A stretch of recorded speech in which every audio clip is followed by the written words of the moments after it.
மாணவன் ஒரு தவறு செய்தால் ஆசிரியர் அவர்களை கடிந்து கொள்வதுடன் தண்டனையாக இரு காதுகளையும் இரு கைகளால் பிடித்து கொண்டு குறைந்தது 10 தடவைகள் பைட்டக் போடச் சொல்கிறார்.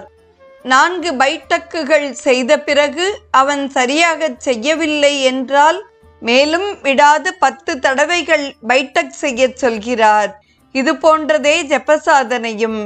எனவே இதே போன்ற தண்டனையும் அதற்கும் பொருந்துவதாகும். மனதிற்கு இடம் கொடாதீர்கள். இடம் கொடுத்தால் குரங்குக்கு இடம் கொடுத்ததை ஒக்கும்.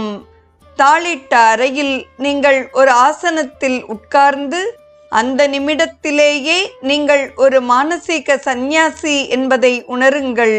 உலகத்துடனோ குடும்பத்தாருடனோ உங்களுக்கு யாதொரு தொடர்பும் கிடையாது. எல்லாவற்றையும் மறந்து விடுங்கள். யாராவது கதவை தட்டினால் தடுமாற்றம் அடையாதீர்கள். கதவை திறக்க முயலாதீர்கள். சாதனை முடியும் வரை யாதொரு தொந்திரவும் ஏற்படாதவாறு கவனித்துக் கொள்ள குடும்பத்தாரிடம் வேண்டிக் கொள்ளுங்கள்.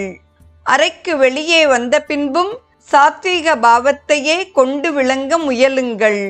கடவுளின் திருப்பெயரை சதா உச்சரித்த வண்ணம் இருங்கள். மெல்ல மெல்ல ஜபம் செய்தலும் தியானமும் நம்முடைய இயல்பாகிவிடும்.